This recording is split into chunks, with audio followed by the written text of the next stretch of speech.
In the second part of Chapter 5, we're going to continue with the connective tissues, but we're also going to go over muscle and nervous tissue. Here, found in connective tissues, collagen fibers, know that these are the thickest and the strongest. They provide tensile strength, but they are slightly flexible as well, slightly elastic. Next type, elastic fibers. They're made up of elastin protein rather than collagen. But so these are able to stretch and return to the original shape. Then the reticular fibers, these are the thinnest. They're actually a thinner type of collagen. And know that these are found in the spleen and liver. We're going to go over reticular connective tissue in a bit. Reticular connective tissue has a bunch of reticular fibers, and so that makes up our spleen and liver. Here, this is listing the different connective tissues that we will cover. First, we'll start with the loose connective tissue types. Areolar tissue. Here, the cells are mostly fibroblasts, but there are also macrophages inside. There might be mast cells as well. Here, the ground substance is more like a gelatin consistency. This connective tissue has the three different fibers: collagen, elastic, reticular. Know that the location for areolar tissue is under epithelial tissues, so beneath most epithelium. And it's helping the epithelial tissue to connect to the deeper tissues.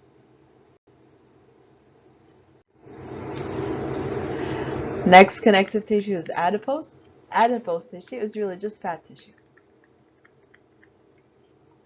The cells found in adipose tissue are adipocytes. So here, these cells store fat. And here, the function is also to cushion and insulate.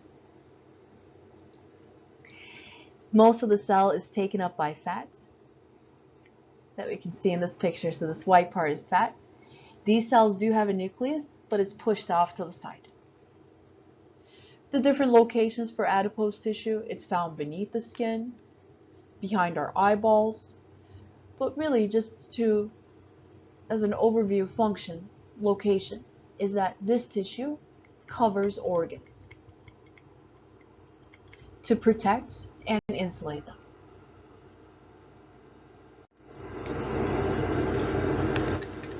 Next type of tissue is reticular. Reticular connective tissue is made up of a bunch of reticular fibers. And so know the location for this is the liver and the spleen.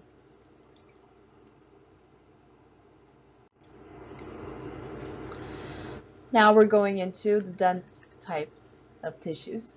Dense regular connective tissue. This is packed with a bunch of collagen fibers, but there are some elastic fibers as well. Most of the cells are fibroblasts. Here, because it's packed with so much collagen fibers, this tissue is very strong. It makes up tendons and ligaments. But because it's packed with a lot of collagen fibers, there isn't much room for blood vessels to go in between. And so it has a poor blood supply, and unfortunately it is slow to heal. Dense irregular connective tissue. This is also made up of a bunch of collagen fibers, but here the collagen fibers are arranged more in a random pattern. Here, know that location for this one is the dermis of the skin. Dermis of the skin, as we're going to go over in the next chapter, is the middle layer of our skin.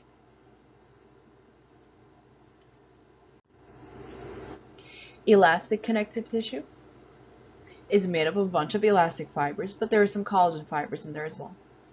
Most of the cells are fibroblasts. Know the location for this one is walls of hollow organs. For example, aorta, large arteries, but also we can add here stomach and small intestine.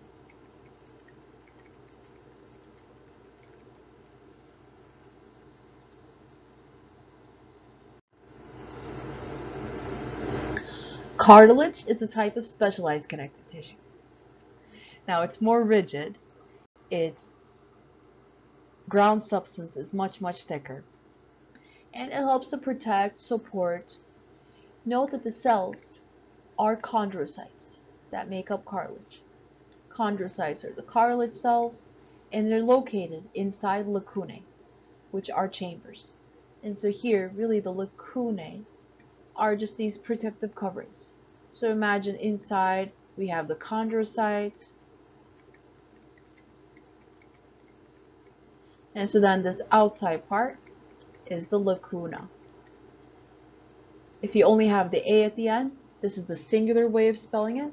If there's an E at the end as well, in addition, then that's the plural way. Okay, so here they don't have blood supply, so cartilage heals very slowly. We're going to go over 3 different types of cartilage: hyaline, elastic, and fibrocartilage.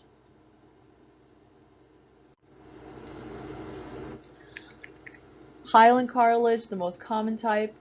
It does have collagen fibers, but we're just not able to see it when the tissue is fixed on a slide. Know the locations for this is the ends of bones in our joints. It also makes up the cartilage of our nose, respiratory passages, for example, our trachea cartilages.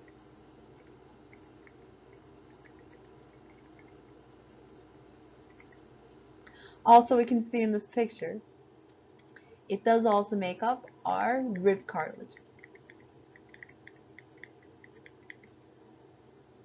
When we get to the bone chapter, we're going to talk about how hyaline cartilage serves as the framework for developing bones.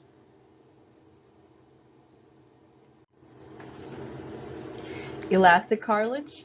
This has a lot more elastic fibers and collagen fibers. Here, know the location for this one is the ear and the larynx.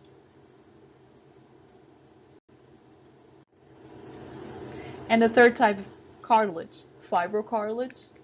This is made up of a bunch of fibers, collagen fibers especially, and so they're just packed together.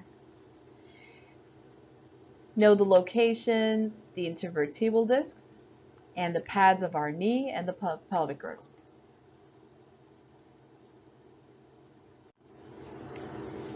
Bone is also a type of connective tissue. Here in bone, the osteoblasts are the cells, the bone cells that make the bone, build the bone, but they're actually making the matrix, meaning they make the collagen fibers, the ground substance, which is a very strong type of ground substance, and they're also depositing calcium into bone. We're going to talk more about this in the bone chapter, but here in bone, when we look at it microscopically, we see these circular shapes. But yeah, so they kind of look like when you cut a tree across, you're looking at the tree trunk, the cut tree trunk. And so we're seeing here these ring shapes. The ring parts are called the lamella, but the tree trunk parts are called the osteons. All right, so the osteoblasts are the ones that build the bone. After they build the bone, they become osteocytes. Osteocytes are the mature bone cells.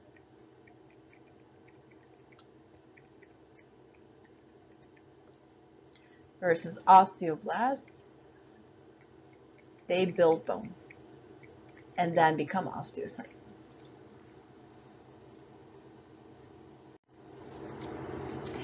And blood is also a type of connective tissue.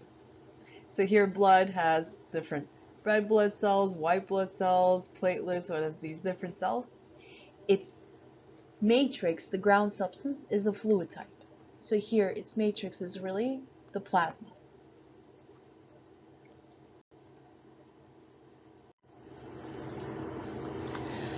Okay, a little bit about membranes. Membranes are really just sheets of cells. They're made up of different types of tissues. Epithelial membranes. These are composed of epithelial and connective tissues, and they cover body surfaces and line cavities. There are the 3 types of epithelial membranes. Serous membranes, these are the ones that line the cavities. They also line the outer parts of our organs. Here, know that the tissues making up serous membranes are simple squamous tissue and areolar. In between the 2 layers of the serous membranes, between the parietal and the visceral, there's this fluid called the serous fluid. This allows for lubrication and allows for the movement of the organs. The next type of membrane is the mucous membrane. Here this lines cavities in the tubes. It also lines digestive, respiratory, urinary, reproductive tracts. Know that this one is made up of epithelium and areolar tissues. And this one has goblet cells, which make mucus. We also saw the goblet cells in pseudostratified tissue. Cutaneous membrane. Know that this is really just another name for skin. And we're going to go over this in more detail in the next chapter. Synovial membranes. These are actually not considered epithelial membranes because they're just made up of only of connective tissues, not epithelial. Know that this one lines our joints.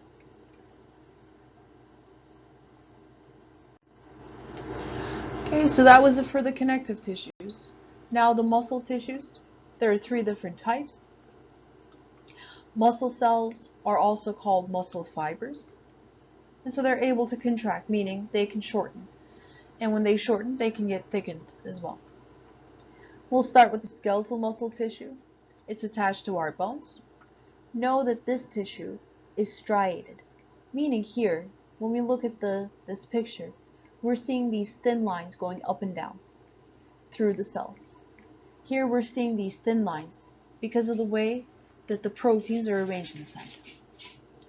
Know that skeletal muscle tissue is under voluntary control, meaning that we're able to consciously control it.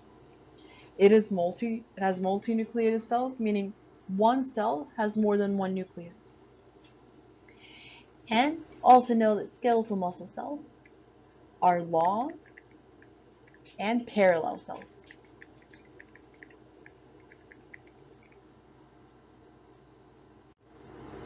Smooth muscle tissue. This one does not have striations. Here the cells have more of these, have an oval shape like this. But inside, we're not seeing those thin lines going up and down. It still has those proteins, but they're just arranged a little bit differently.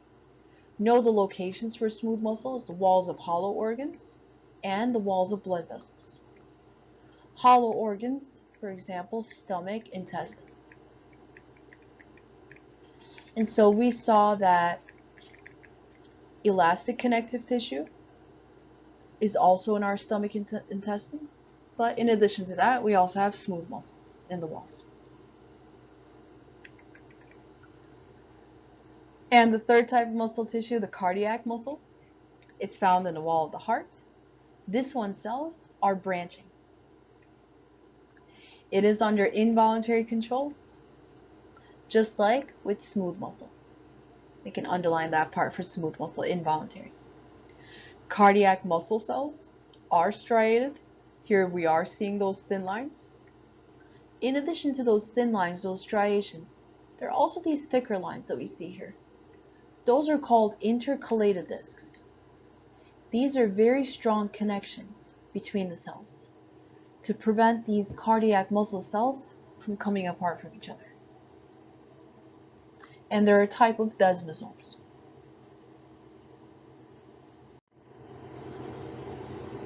And lastly, nervous tissue is its own category. It's found in the brain, spinal cord, and also our nerves. Here the cells that make up nervous tissue are neurons. In addition to neurons, there are also these helper cells called the neuroglia that we'll go over in the nervous system chapter.